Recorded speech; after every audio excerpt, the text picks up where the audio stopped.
Якія непрыемныя навіны атрымаў Лукашенко і як ён прынізіў свайго любімага генерала? Што вядома пра страшную трагедыю, якая здарылася ў Мінску і якую новую забарону для беларусаў прыдумалі ўлады? Вітаем, сябры! Гэта наша Ніва і зараз мы ўсё вам раскажам. Лукашенко зрабіў нечаканае прызнанне і правёў сеанс прыніжэння для свайго любімага генерала. Сёння ў Палац Незалежнасці да Лукашэнкі прыехаў старшыня Вярхоўнага суда Расіі Ігор Красноў. Гэты 50-гадовы юрыст заняў пасаду мінулай восенню пасля смерці сваёй папярэдніцы. Да таго Красноў працаваў генеральным пракурорам Расіі. На гэтай сустрэчы прысутнічаў і Андрэй Швед, кар'ера якога пайшла нядаўна па тым жа шляху, што і ў яго расійскага калегі. Выглядае, што гэта супадзенне здарылася не выпадкова, бо Лукашенко амаль адразу загаварыў пра паўтарэнне досведу вялікай России. Знаю, что вы много будете делать для Верховного суда России. Я очень бы вас просил, чтобы вы были в теснейшем контакте с Верховным судом Беларуси. И нам, Андрею, надо подсматривать, что в Великой России делается в этом плане. Ну, где-то, может быть, и опыт повторять. Затым Лукашенко пачаў хваліцца тым, што па яго ініцыятыве старшыню і суддзяў Вярхоўнага суда цяпер прызначаюць на усебеларускім народным сходзе. Ну а пасля ён вывеў парадаксальную формулу ідэальнага суддзі. Ён мусіць кіравацца законам, але, як кажуць, ёсць нюансы. Говорят, ветвь власти, она вот самостоятельная, такая-сякая. Самые зависимые люди – это судьи. Они зависимы от закона. Тут ни влево, ни вправо, вот те рамки, которые закон определил, в них судьи и действуют. Думаю, вы, как юрист, это понимаете лучше меня, что в законе порой все не пропишешь. Да ни в одном законе все не пропишешь, жизнь гораздо многообразнее. Поэтому вот здесь судьи должны обладать определенным опытом и судить по справедливости, как в народе говорят. У выніку Лукашенко не стрымаўся і ў другі раз загаварыў пра вялікую Расію, якая павінна быць узорам для ўсіх беларускіх ведамстваў. Ну і ў спробах зрабіць прыемнае чарговаму гастралёру з усходу ён несвядома прынізіў свайго вернага генерала. З яго словаў атрымліваецца, што Андрэй Швед, які па сутнасці стварыў сістэму, якая дазваляе сілавікам беспакарана кашмарыць беларусаў, а самому Лукашенко утрымліваць уладу, мусіць вучыцца ў маладзейшага за сябе калегі. Мы готовы опыт огромной России, великой России. Она нам не чужая. Многое было сконцентрировано в советские времена там, и кадры там были лучше. Мы готовы учиться, перенимать ваш опыт. Главное, чтобы вы, как и было в нашем сотрудничестве всегда, с вами лично, не отворачивались от нас, а поддерживали. Страшная трагедыя здарылася ў Мінску. Сёння днём у адным з жылых дамоў здарыўся канфлікт паміж маладымі мужчынам і жанчынай.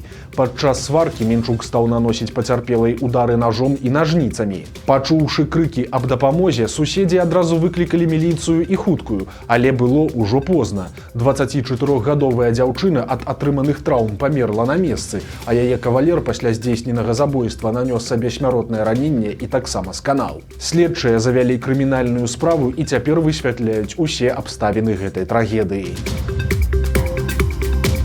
У эфіры прапагандысцкай перадачы патлумачылі, чаму не стала платнага набору ў медыцынскія універсітэты. Дык вось аказалася, што зроблена гэта для таго, каб месцы не займалі студэнты з Расіі. У ток-шоу на тэлеканале СТБ абмяркоўвалі стан беларускай медыцыны.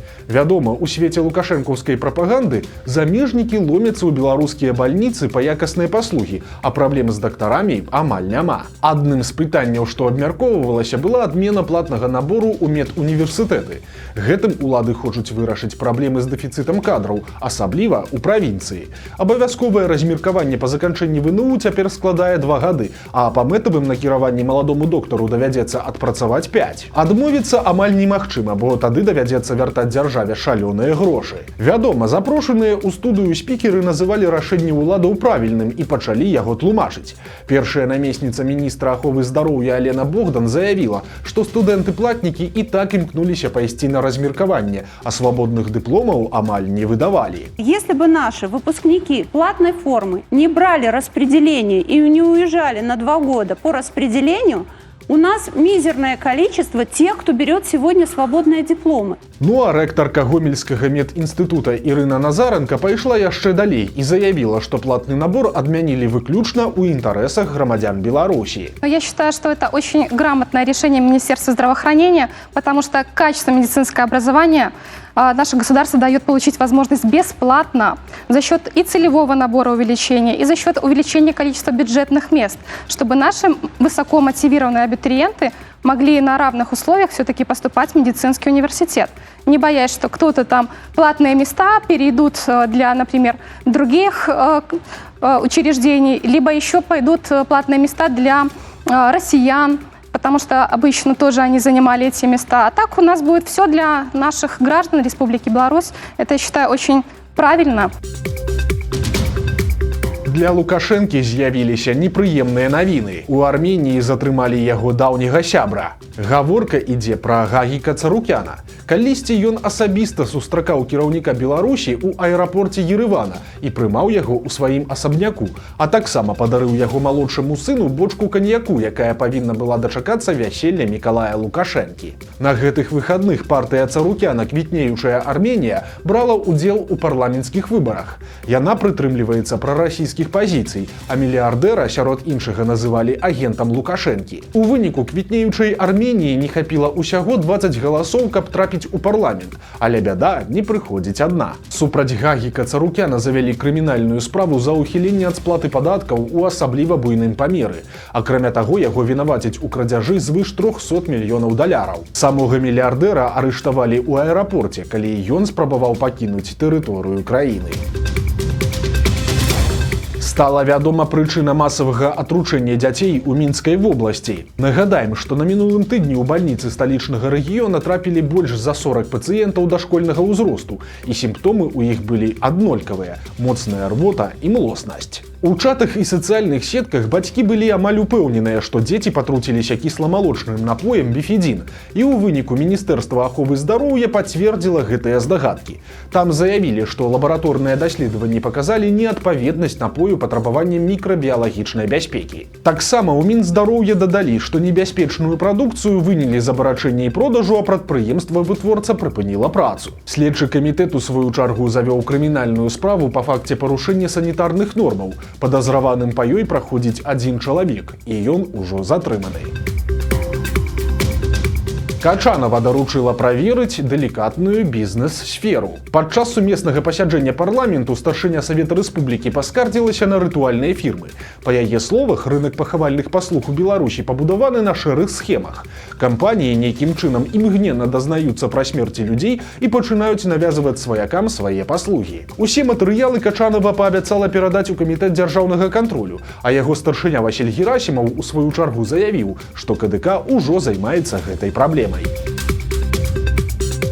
Загінуў яшчэ адзін беларус, які замест спакойнага жыцця абраў лёс акупанта. Андрэй Мігай нарадзіўся ў Бабруйску і скончыў там аграрна-эканамічны каледж. Далей была служба ў арміі, ад якой хлопец спачатку спрабаваў усяляк ухіляцца. Дайшло нават да крымінальнай справы, аднак Мігаю адслужыць усё ж давялося. Пасля дэмбеля беларус паехаў у Расію, знайшоў там працу і дзяўчыну, але ў канцы мінулага года з невядомых прычын ён апынуўся на фронце. У лютым пасля вучэбкі беларусу даверылі кіраваць падраздзяленнем, якое кідалі ў мясныя штурмы. Сам Мігай пры гэтым таксама быў штурмавіком. 13 сакавіка 29гадовага беларуса прызналі зніклым без звестак, а ў маі высветлілася, што ён загінуў. Сваякі апазналі яго па фота, але цела Андрэя Мігая яны дагэтуль не атрымалі, бо яго не могуць эвакуяваць з зоны актыўных баявых дзеянняў.